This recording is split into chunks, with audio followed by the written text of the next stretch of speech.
pessoal, tudo bem? Eu sou Fred Santana e esse é o podcast Provocativo. Aqui nós analisamos as matérias, os principais destaques do site Provocativo ao longo de toda a semana. Nesse episódio, nós vamos conversar sobre os erros da campanha de vacinação em Manaus no último dia 13 de junho, o depoimento do ex-secretário de Saúde Marcelo Campelo na CPI da pandemia e o anúncio da tentativa de candidatura do ex-prefeito Arthur Virgílio Neto à presidência da República pelo PSDB. Vem comigo.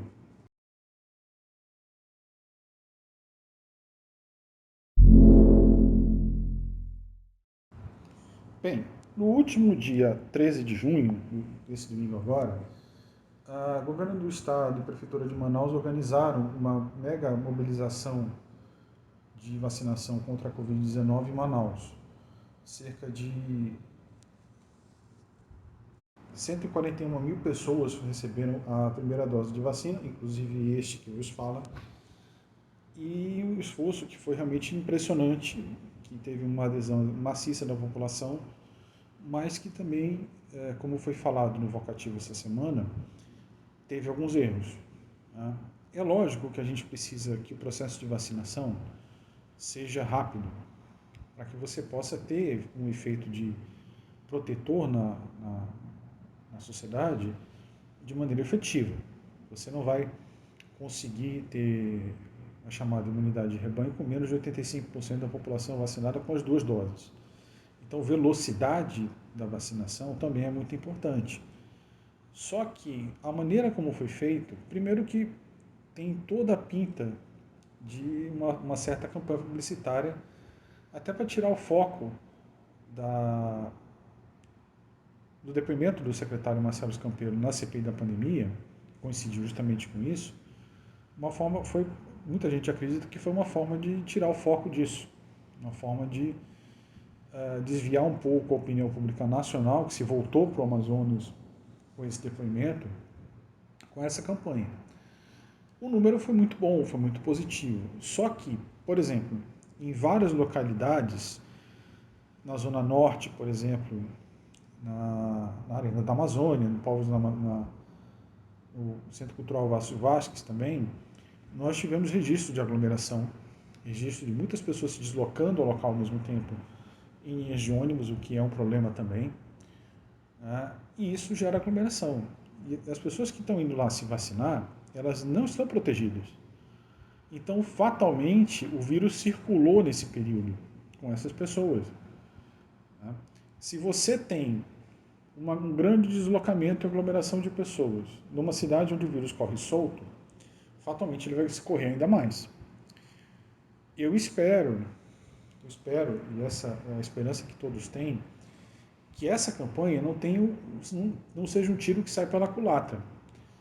Porque tanta gente se deslocando ao mesmo tempo pode ter, ao invés de um efeito de proteção da vacina, lembrando, a primeira dose ela não te dá essa proteção. O regime de aplicação dessas vacinas que a gente está usando aqui são 2 doses. E agora, aparentemente, você tem a maior parte que está sendo utilizada é a AstraZeneca. Então são 3 meses de intervalo. Quem recebeu agora só vai receber em setembro. É muito tempo. Não é o momento de baixar a guarda, não é momento de se empolgar com essa vacinação, e eu acho que faltou isso também.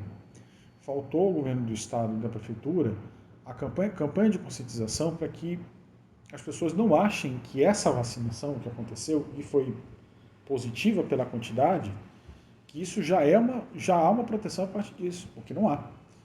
A proteção completa que essas vacinas podem oferecer, e ela não é 100%, é bom deixar isso bem claro, só vem 15 dias depois da segunda dose.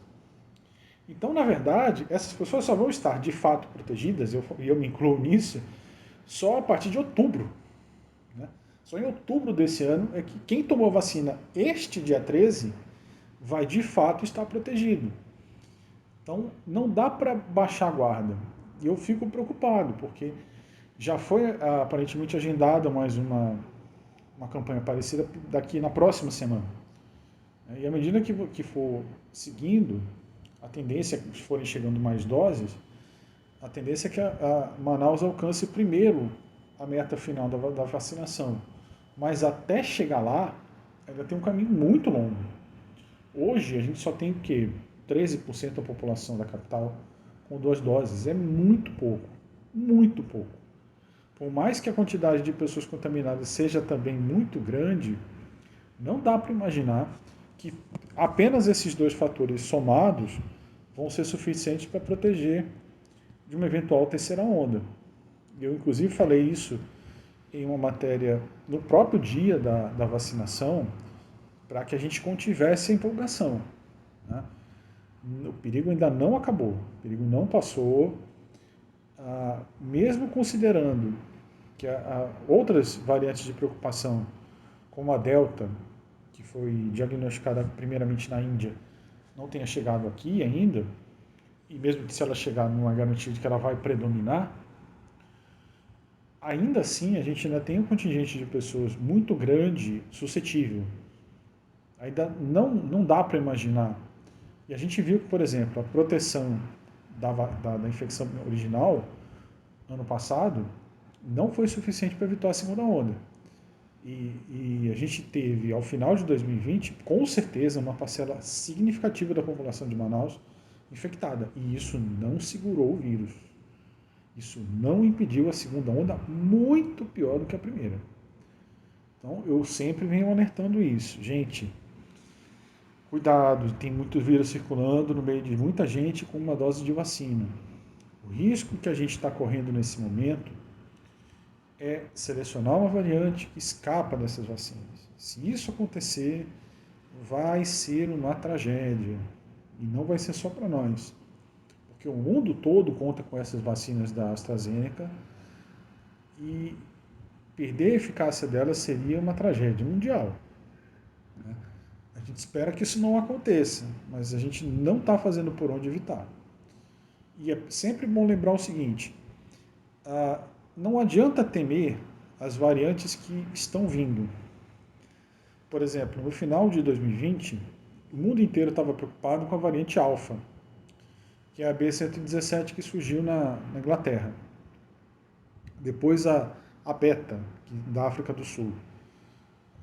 Todo mundo imaginava que essas duas seriam de maior preocupação. Quando nós vimos o caos de Manaus em janeiro, só quando ele começou é que a gente foi descobrir, por acaso, lá no Japão, na verdade, de pessoas que saíram de Manaus para o Japão, que havia a variante Gama, que era a, entre aspas, nossa. Né? Então, a pior variante é aquela que a gente não descobre, é aquela que a gente só percebe quando tem os casos disparando. Então eu insisto, eu acho que tem muito pouca informação do poder público do Estado sobre esse tipo de perigo. Eu acho que a gente ficou muito emocionado, muito sensível e sensibilizado com tanta gente que a gente conhece se vacinando, nós mesmos, mas não se deu conta de que o perigo ainda não acabou. O perigo ainda não acabou. E na última terça-feira, dia 15 de junho, foi o depoimento do ex-secretário de Saúde, Marcelo Campeiro, na CPI da pandemia no Senado. Como era de se esperar, o depoimento dele foi bastante comprometedor, principalmente para o governador Wilson Lima. Né?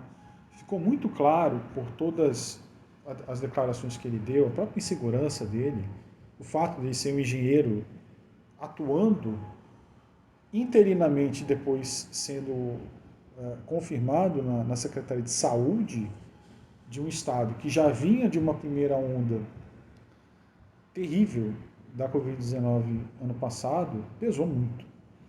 Foi a própria presença dele na SES, ela é um absurdo, porque, primeiro, ele foi o terceiro secretário de saúde do Amazonas na pandemia e o terceiro a ser preso na mesma operação.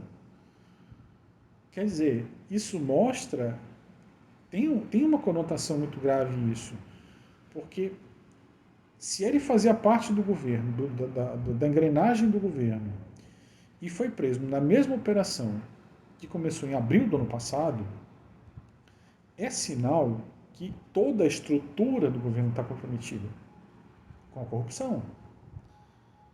E isso ficou muito claro pelo próprio despreparo dele ao lidar com a questão em público.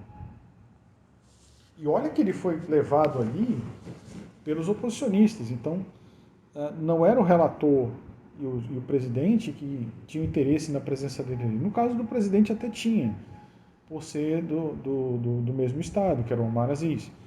Mas o que ficou constatado ali é que, de certa forma, o governo do Amazonas ele confiou que o Estado havia, principalmente Manaus, havia alcançado a imunidade de rebanho pelo contágio. Porque se o governo foi avisado em julho e setembro de 2020 do aumento do consumo de oxigênio, e o próprio governo confirma isso no dia do depoimento do Marcelos, o governo do Amazonas disparou um comunicado para a imprensa explicando que não, a White Martins nunca afirmou que iria faltar oxigênio. Mas esse é o ponto. Não é o White Martins que tem que estabelecer se vai faltar oxigênio, não. É o governo do Estado. Se o governo do Estado soube do aumento do consumo e não se preparou para a hipótese dele acabar, é sinal de que ele não levou a sério a possibilidade da segunda onda. E se ele não levou a sério a possibilidade da segunda onda, ele foi negligente. Esse é o ponto mais grave. E hoje, enquanto eu estou gravando esse episódio, o relator, o Renan Calheiros e o vice-presidente da CPI, o Randolfo Rodrigues, confirmaram que o Marcelo Campelo e mais 13 pessoas, a lista completa está no vocativo para quem quiser conferir, passaram da condição de testemunhas a investigados no processo. E a presença do Wilson Lima só não foi confirmada nessa lista porque a ação que avalia se a CPI pode investigar ou não os governadores ainda vai ser julgada no Supremo. Tá? Se for confirmada essa possibilidade, não só o Wilson Lima vai depor, como provavelmente já vai depor na condição de investigado. Então, assim, cada vez mais o cerco contra ele se fecha em nível nacional. Se em nível local a Assembleia Legislativa está completamente alinhada, completamente anestesiada sobre esse processo, você tem 2 ou 3 parlamentares de oposição que fazem barulho, mas fica por isso mesmo, em nível nacional a coisa complica cada vez mais. E o pior é que no dia 30 de junho, o processo a denúncia da Procuradoria-Geral da República vai ser analisada no STJ. Né? E diante de todos esses fatos que estão sendo trazidos à tona, é complicado. Não é impossível imaginar que o Wilson Lima, a partir do dia 30, seja afastado do governo. Né? Difícil imaginar o que vai sair daí. Nesse meio tempo, a gente começa a ver um certo destaque, que aqui eu pensei isso agora, estava fora do roteiro, mas eu acho que vale a pena comentar, que é o prefeito Davi Almeida. Aliás, eu vou fazer um bloco extra.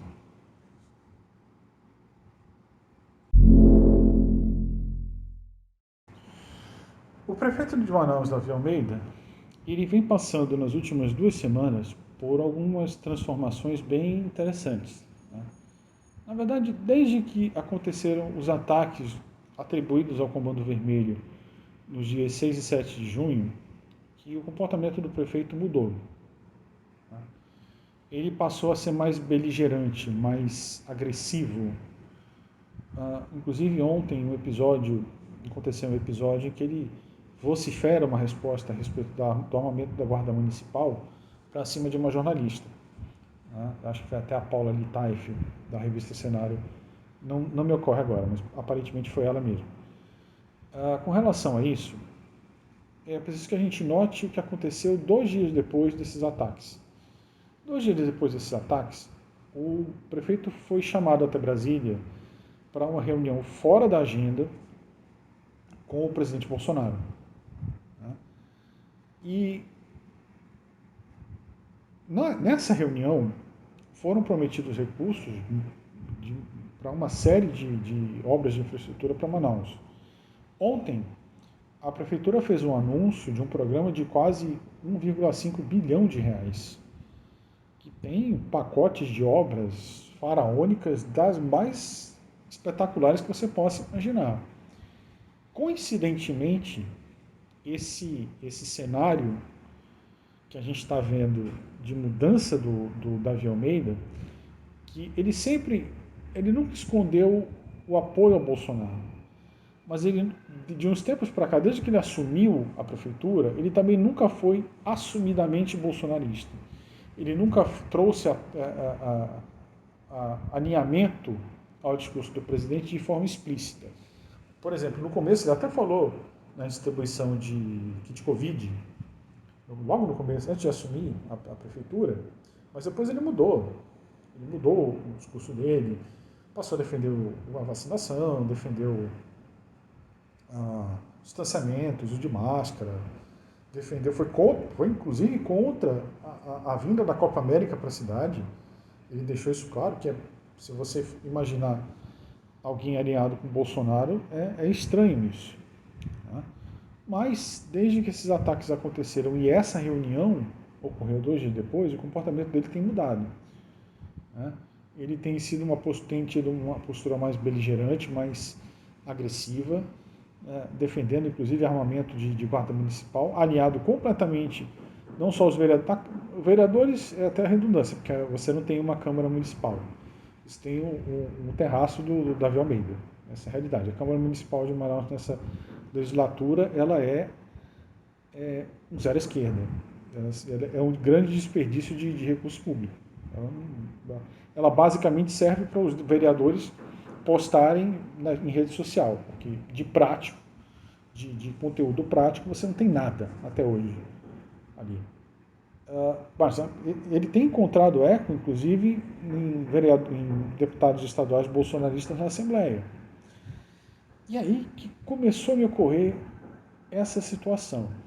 Ora, a gente sabe que não é segredo para ninguém que o Bolsonaro pensa em 2022 não só em se reeleger, ele pensa também em fazer representantes no Senado e nos governos estaduais. Ele precisa de palanque, coisa que, por exemplo, agora ele não tem.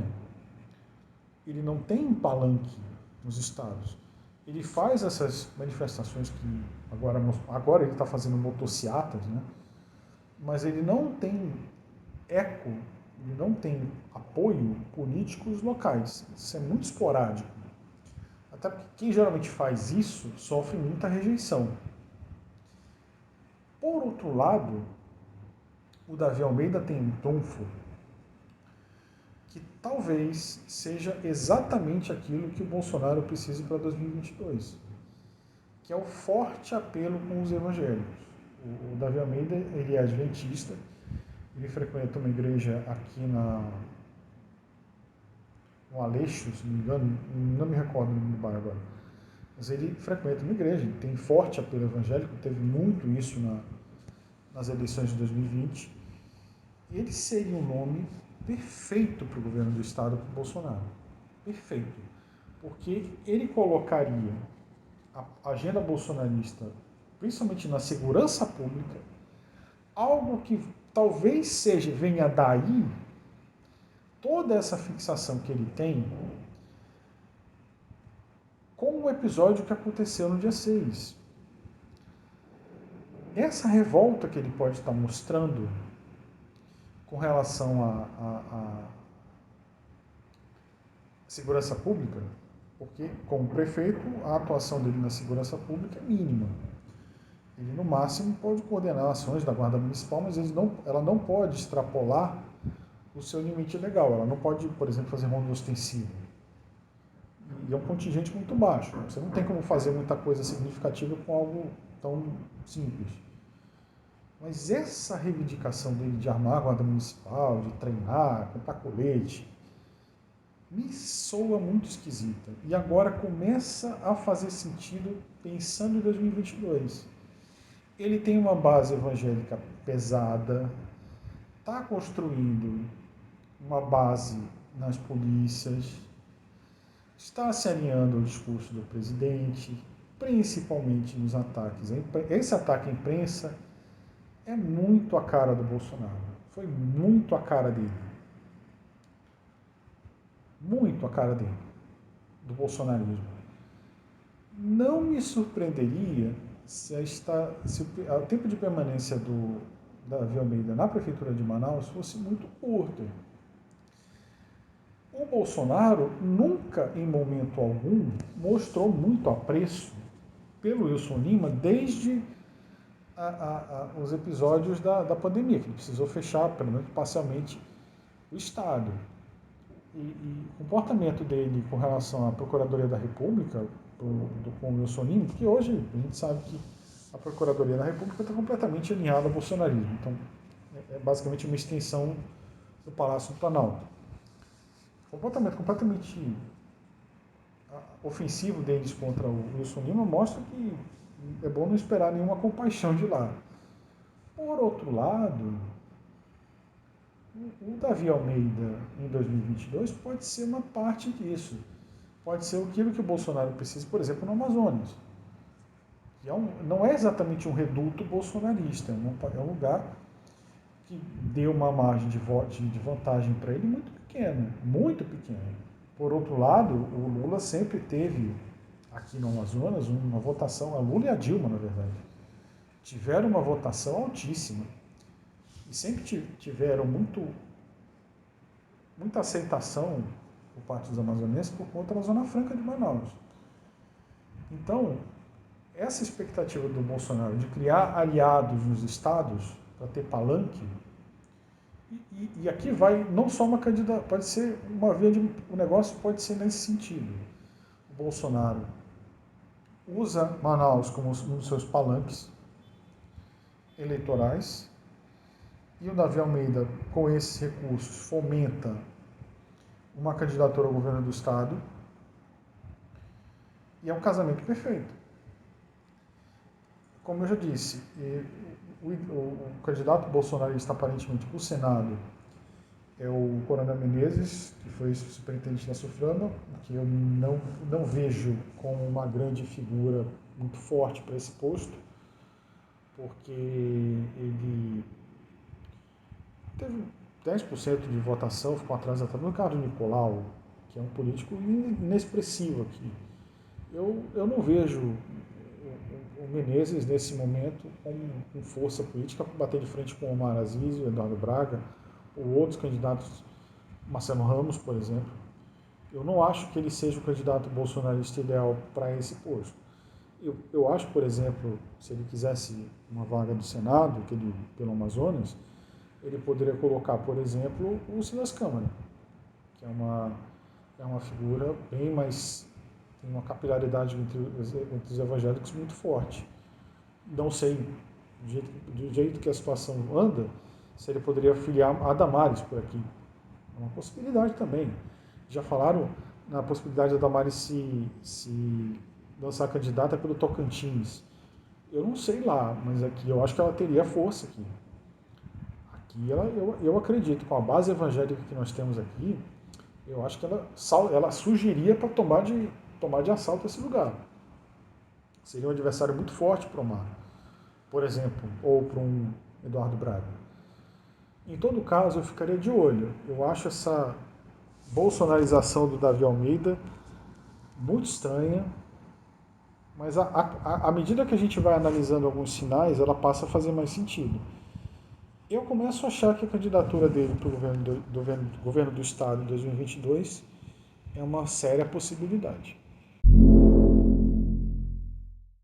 Para fechar, vamos conversar sobre a candidatura anunciada do ex-prefeito de Manaus, Arthur Vigílio Neto. A intenção, na verdade, dele de se lançar candidato a presidente pelo PSDB. Depois de uma disputa interna com vários dirigentes do partido, ficou decidido que vão acontecer prévias para escolher o representante da sigla para 2022. Eu, sinceramente, acho muito pouco provável e até me parece daqui muito mais jogada de ego do Arthur Vigílio do que necessariamente um sonho, na verdade, né? É um sonho dele, eu acho que ele tem todo o direito de fazer isso. Mas eu não vejo ele com essa representatividade e força para fazer isso. Talvez tivesse, por exemplo, no final dos anos 2000, quando ele era líder do governo Fernando Henrique no Senado. Ali ele tinha projeção nacional e capital político para concorrer a, por exemplo, vice ou presidência propriamente dita. Ali ele tinha força suficiente para isso. Acabou não concorrendo por uma série de fatores, mas hoje, e assim, tem outra questão muito importante. Primeiro que o PSDB, em 2018, ele ficou atrás do Ciro Gomes.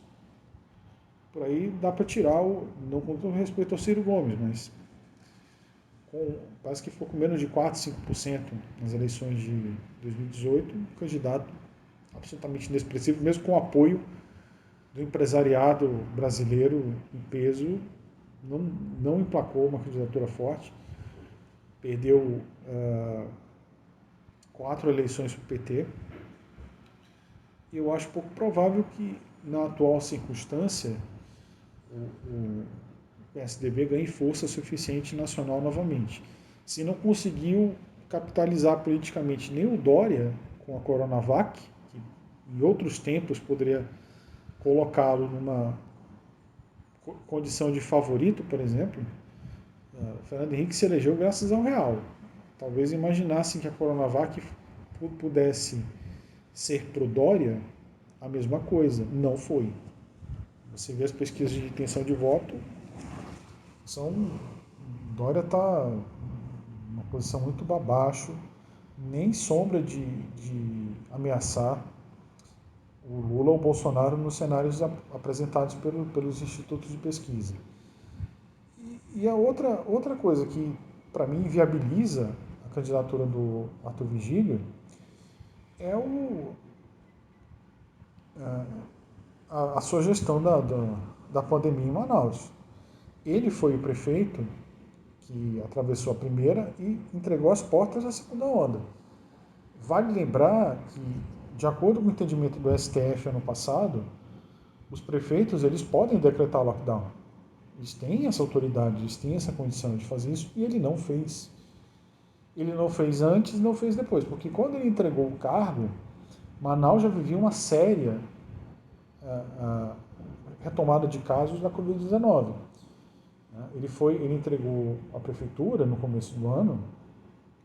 Manaus já havia chegado num ponto tão sério que o governador decretou fechamento no dia 26.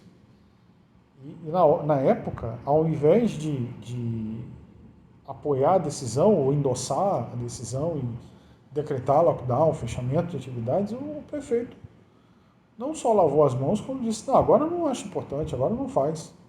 Deu a entender que agora era tarde. E foi contra. E isso numa eleição, quando você teve a segunda onda que nós tivemos, vai contar muito. Né? Porque ele não só...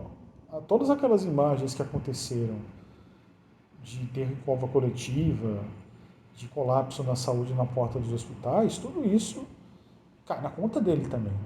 Porque ele poderia ter decretado o fechamento de atividades e não fez. Então, eu não acho que ele, nesse momento, tenha capital político para sonhar com voos dessa natureza. Eu não sei nem se ele teria condição para isso em nível local. Talvez deputado federal, senador, talvez, dependendo da composição, até para governo. Mas eu não vejo o Arthur Vigílio com poder de alcance e capilaridade nacional, principalmente diante do quadro do PSDB. Eu acho, sinceramente, que essa candidatura dele tem chance mínima de avançar. Bom, pessoal, é isso. Tenham todos uma boa semana. Tá? Críticas, dúvidas ou sugestões vocês podem enviar para contato@vocativo.com. Sigam se cuidando, por favor. Evitem sair de casa, evitem aglomerar. Use máscaras, boas máscaras de preferência. Se você puder comprar PFF2 e usar, faça isso.